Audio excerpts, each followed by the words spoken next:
राम राम जी सबको। आपका दिन मंगलमय हो। मैं ईश्वर से कामना करती हूँ आप हमेशा खुश और स्वस्थ रहें। आज हम बात करेंगे बच्चों में खाज खुजली, सूखी खाज हो जाती है तो उसके लिए हम क्या उपचार कर सकते हैं और उसका मुख्य क्या कारण रहता है। वैसे तो कुछ एक बच्चों को पूरे साल रहती है खुजली, खुश्की भी रहती है शरीर पे, लेकिन अब सर्दी का जैसे मौसम आ गया, अब 4 महीने वो बच्चे बहुत तंग होते हैं। तो पहली बात तो समझने की कोशिश कीजिए कि उसका कारण क्या है। कितनी भी एलोपैथिक दवाइयां दिलवा लो आप, कितनी भी क्रीम यूज कर लो, वो ठीक नहीं हो रही, तो उसका कारण क्या है। क्योंकि जो आप दवाएं दे रहे हो, क्रीम लगा रहे हो, वो जितने दिन दोगे उतने दिन ही उसका असर रहेगा। जैसे ही बंद की दोबारा खारिश शुरू हो जाती है। तो उसका कारण समझने की यदि हम कोशिश करें तो ये मुख्यतः 5 साल से बड़े बच्चों में पाया जाता है और बाद में तो आप किसी भी उम्र तक देख सकते हैं इसको, या यहाँ तक कि आजकल बुजुर्गों में भी ये दिक्कत मिलती है। कारण क्या रहता है इन सब का कारण रहता है एलोपैथिक दवाएं, जो हम जैसे खुद तो उनको बहुत नॉर्मल समझते हैं कि ये कोई दवाएं इतनी हानिकारक नहीं है या इतना बड़ा नुकसान थोड़ी छोड़ सकती हैं। लेकिन मैं आपको बता दूं, जो हम नॉर्मल जुखाम, बुखार और खांसी के लिए दवाएं यूज करते हैं, यही दवाएं उसका कारण बनती है। कारण कैसे बनती है, ये लीवर पर अपना ऐसा साइड इफेक्ट छोड़ती हैं कि वो खून को प्रॉपरली साफ नहीं कर पाता और खून में हल्की फुल्की गंदगी रहती है और जिससे खुश्की बनती है। वायु भी बढ़ने के कारण ये रहती है, लेकिन मुख्य कारण वो दवाओं का लीवर पर असर हम बोल सकते हैं, उसकी वजह से ये रहता है। तो इसको हम कैसे ठीक कर सकते हैं। तो एक तो जिनको भी ये दिक्कत है, चाहे वो बुजुर्ग हैं चाहे बच्चे हैं, आप उनको आदत बना लें शहद की। अब 4 महीने 2 चम्मच शहद 1 गिलास पानी में उनको दें। पानी ठंडा ना हो, हल्का सा गुनगुना कर लें, ज्यादा गर्म की जरूरत नहीं है। ज्यादा गर्म ब्लड प्रेशर वालों को तो पानी कभी पीना ही नहीं है शहद डाल के। अब कुछ एक लोग जिनका ब्लड प्रेशर होता है, ज्यादातर देखा गया कि वजन बढ़ा हुआ होता है और कहीं से सुन लेते हैं कि शहद नींबू गर्म पानी में लेने से वजन घटता है। ब्लड प्रेशर बहुत तेजी से बढ़ जाता है। शहद और पानी का जो गर्म होता है वो मेल इतना खराब कर जाता है। तो नॉर्मल गुनगुना पानी लें। जो बिल्कुल स्वस्थ हैं वो गर्म पानी पी सकते हैं सिप सिप करके, उनको कोई नुकसान नहीं है। लेकिन ब्लड प्रेशर वाले अपना थोड़ा ध्यान रखें। और तो एक तो उन बच्चों को आप शहद वाला पानी देना स्टार्ट करें। कहीं ना कहीं ये काम तो धीरे करेगा, लेकिन 2 महीने बाद आप देखेंगे उनके बॉडी में बहुत फर्क होगा। एक तो भूख लगने लगेगी, ऐसे बच्चों को भूख कम लगती है। और बुजुर्गों को भी देखें तो खुल के नहीं लगती, जिनके खाज खुजली हुई होती है। एक वो अंजीर और किशमिश, वो बहुत अच्छा है। दोनों को आप दे सकते हैं, बुजुर्गों को, बच्चों को, लीवर के लिए, भूख के लिए, ये भी इसके लिए बहुत अच्छा है। एक आप घी बंद ना करें इनका, या घी कम ना करें। बोलूं तो यदि आप इनको थोड़ा पानी में या दूध में घी देना कुछ एक दिन, तो वो और ही ज्यादा अच्छा है, चाहे बुजुर्ग हों चाहे बच्चे हों।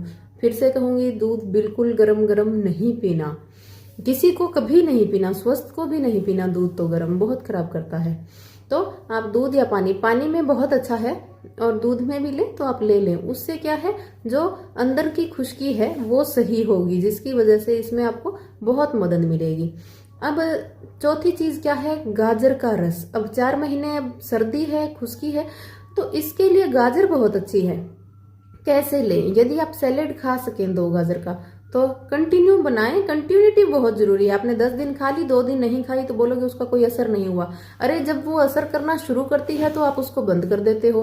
बंद नहीं करना, फिर वो स्टार्टिंग से अपना काम शुरू करेगी, फिर 10-15 दिन ले ली, 2-3 दिन फिर नहीं ले। ऐसा ना करें। अब सीजन है तो कंटिन्यू रखें। और ये तो आपको मैं बताऊं, हमारा वहम ही होता है। बाकी ये जो फ्रूट और सब्जियों से जो चीजें ठीक हो सकती है ना, ये तो सबसे सस्ती दवाएं हैं। एक तो इनमें बदबू नहीं है, एक हम आसानी से खा सकते हैं, एक उतनी महंगी नहीं है जितनी दवाएं हैं। अब दवाएं तो कुछ एक तो जो टेबलेट्स होती हैं 10 या 15 टेबलेट होती है, कम से कम 1000-1500 रुपए की होती है।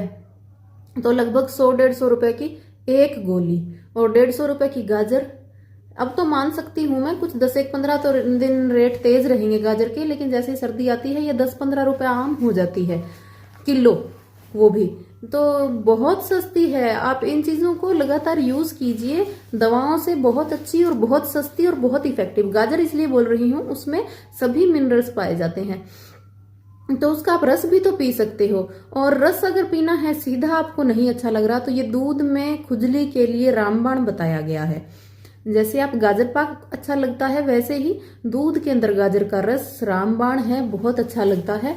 तो आधा दूध आधा रस मिलाया, और उसमें थोड़ा, यदि आपके पास बढ़िया शहद है तो आप शहद मिला लें, नहीं थोड़ा गुड़ या शक्कर मिला लें मीठे के लिए यदि मिलाना चाहें। बाकी मीठी गाजर आती है तो उस समय तो हमें जरूरत ही नहीं पड़ती, शुरुआत की जो गाजर होती है उतनी मीठी नहीं होती।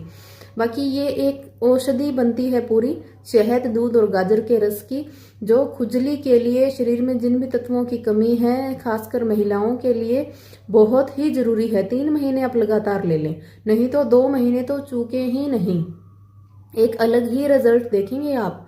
तो ये बहुत जरूरी है। अब ऊपर से जो क्रीम लगाते हैं उसके लिए हम क्या यूज कर सकते हैं, तो उसके लिए आप, एक तो आपको जो छाछ है वो वरदान है, कोई भी लोशन उतना काम नहीं करेगा। छानी हुई छाछ होनी चाहिए, छाछ में कचरा नहीं होना चाहिए, मक्खन का या दूध के जो मलाई का होता है वो नहीं होना चाहिए। असल में जब हम छाछ से नहाते हैं, कुछ एक लोग बोलते हैं इसकी बदबू आती है, तो बदबू का कारण वो कचरा बनता है। छानी हुई छाछ से हमें बदबू नहीं आती। फिर भी यदि किसी को रहे कुछ भ्रम, तो आप क्या करें, उसमें 2-3 बूंद नींबू का रस आधा चम्मच तक डाल लें, और उसमें थोड़ा सा आप मुल्तानी मिट्टी भिगो के डाल लें, तो उससे बदबू नहीं करेगी। फिर भी यदि आप दिन में 2 बार नहाते हैं, तो सुबह 1 बार आप उसे उपटन से नहा लें, छाछ उसमें डाल ली, और अब फूलों का मौसम हुआ, थोड़े फूलों की पत्तियां डाल ली, थोड़ा सा आपने उसमें मुल्तानी मिट्टी, थोड़ा सा नींबू का रस, थोड़ा सा नारियल का तेल भी यदि आप चाहें तो डाल सकते हैं। नहीं तो सीधा यही चीजें रखें, इससे गंदगी बहुत अच्छे से साफ होती है, मैल बहुत अच्छे से उतरता है, और स्किन तो बहुत अच्छी हो जाएगी। यदि कोई मुल्तानी मिट्टी नहीं आपको समझ आ रही, भी नहीं अच्छा लग रहा है इससे, तो आप उसमें थोड़ा सा बेसन और हल्दी मिला सकते हैं। अब संतरे आ जाएंगे, संतरों के छिलके सुखा लीजिए, छाछ के अंदर आप संतरे के छिलके और उसमें बेसन और थोड़ा हल्दी। फिर यदि आपको पीलेपन से एतराज हो रहा है, तो आप सीधा बेसन, संतरे के छिलके और छाछ ले लीजिए। दही लेना चाहें तो दही भी ले सकते हैं।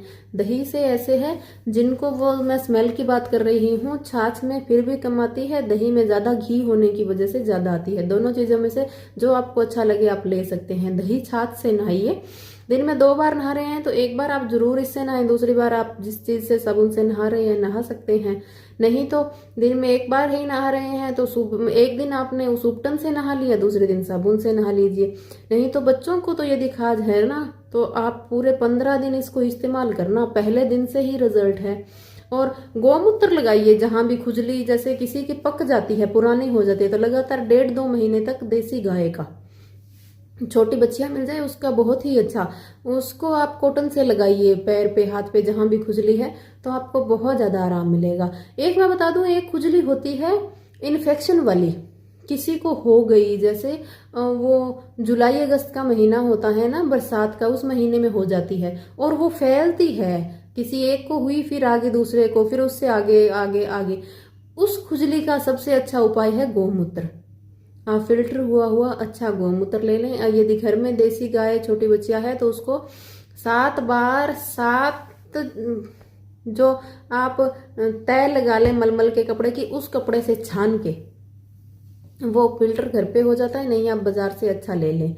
और आप 1 हफ्ते ही लेना है, वो बहुत इफेक्टिव है। अब कोई बोलेगा गौमूत्र क्या पिए, गौमूत्र मैं बता दूं आपको, खांसी की दवाई की तरह 2 चम्मच गौमूत्र, 2 चम्मच पानी लेके ऊपर से पानी पी लें। और दवाएं लेते हो उनके अंदर पता नहीं किस किस का मांस, किस किस का खून, क्या क्या मिला होता है, हमने आंखों से देखा नहीं होता। ये तो फिर भी गौमाता का गौमूत्र बहुत ही इफेक्टिव है। यदि पी नहीं सकते तो लगा लें, लगाने के लिए भी आपको बहुत चीजें बताई है, गाजर का रस, और वो आप पी लें, पीने लायक आपको अच्छा लगे। ये सब चीजें हैं छोटी छोटी जो आप अपना ध्यान रख सकते हैं। और बच्चों के लिए बताया, आप उनको अंजीर किशमिश दें, उसके बाद आप घी दें उनको, और घी और शहद साथ में ना दें। अब जैसे सुबह आपने दूध में पानी में घी दे दिया, तो शाम को शहद दे दें, शाम को घी दे रहे हैं तो सुबह शहद दे दें। लेकिन दोनों चीजें ऐसे 5-7 घंटों के अंतराल से दे सकते हैं। दोनों के बीच में 4 घंटे का अंतर जरूरी बताया गया है, उससे ज्यादा की जरूरत नहीं होती। तो ये सब चीजें हैं, अपना ध्यान रखें। और ये जो एलोपैथिक दवाएं हैं ना जुकाम बुखार की, इनसे आप बचें। जुकाम है तो हल्दी वाला दूध पी लें, बहुत अच्छा है। नाक बंद हो रहा है, घी में लौंग डाल के विक्स की तरह लगा लें। बुखार है, लहसुन का रस शहद में ले लिया, दालचीनी का काढ़ा ले लिया, तुलसी गिलोय का काढ़ा ले लिया। बहुत दवाएं हैं और असर कोई ना कोई तो करेगी, और सभी चीजें रसोई के अंदर है। जुकाम है बच्चों को तो लहसुन को तवे पे जला के राख बना ली और उसको ले लिया, शहद के अंदर च्यवनप्राश बन जाता है कूट के। अच्छा, बहुत चीजें हैं और बहुत इफेक्टिव भी हैं। और हम बड़े हैं तो सर्वांगासन कीजिए, बहुत अच्छा रिजल्ट है इसका। गले में दर्द तुरंत खत्म हो जाता है।